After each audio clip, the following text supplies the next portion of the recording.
Assalamualaikum warahmatullahi wabarakatuh. Semangat pagi, salam planter Indonesia ya kawan-kawan.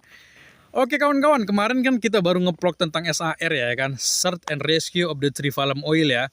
Menyelamatkan, menolong fisik tanaman dari semak belukar ya kawan-kawan ya, atau dari perawatan yang sama sekali tidak pernah dilakukan selama 1 tahun lebih ya kawan-kawan.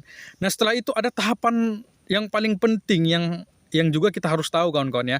Seluruh petani kelapa sawit juga harus tahu bahwa ada 3 akses penting agar supaya kita bisa lancar mengeluarkan produksi kita kawan-kawan. Apa aja 3 akses penting itu? Yang pertama adalah akses to block atau akses ke ladang kita ya kawan-kawan ya. Nah perhatikan jalan menuju ladang kita itu kawan-kawan. Kalau dia memang berlubang parah ya ditimbun lah kawan-kawan ya kan. Kalau bisa ya dikasih batu-batu untuk timbun lubang itu kawan-kawan ya. Kemudian kalau dianya bergulma, lebat ya kan, ya ditebas atau disemprot itu kawan-kawan ya. Jadi harus peduli apalagi kita melewati jalan masyarakat kawan-kawan ya. Kalau nggak peduli kita nanti ya jalan yang rusak kita biarin aja di portal, bingung kita kawan-kawan mengeluarkan produksinya kawan-kawan ya. Jadi itu yang pertama, akses to block itu harus safety kawan-kawan.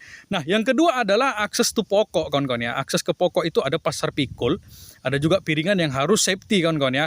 Artinya pasar pikul yang bergelombang yang membuat pemanen susah untuk membawa angkong keluar masuk itu harus diratakan dan dirapikan kawan-kawan.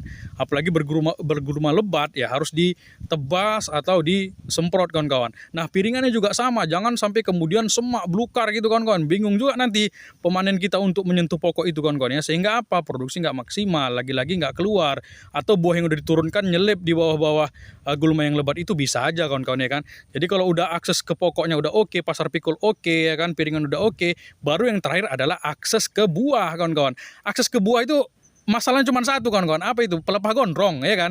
Jadi pelepah itu harus di pruning ya. Pruningnya kalau bisa pruning progresif ya, rapi ya kan. Songgohnya teratur gitu kawan-kawan ya. Jadi kita pun ngelihatnya enak. Pelepah-pelepah kering diturunin gitu kan. Nah, jadi buahnya pun itu maksimal keluarnya. Pasti semua akan terpanen dengan baik kawan-kawan. Nggak ada yang namanya buah tinggal kawan-kawan ya. Jadi 3 akses penting ini sebagai petani kelapa sawit harus tahu ya. Pertama akses ke areal sawit kita, yang kedua akses ke pokok kita, baru akses ke buah kita. Itu harus ada safety biar supaya kita lancar mengeluarkan produksi kawan-kawan ya. Oke kawan-kawan, itu aja yang bisa saya sampaikan. Tetap ikuti channel saya ya agar kalian nggak ketinggalan tip-tip sederhana dalam kita berkebun kelapa sawit kawan-kawan ya. Terima kasih ya kan, tetap jaga kesehatan dan keselamatan. Salam planter Indonesia kawan-kawan.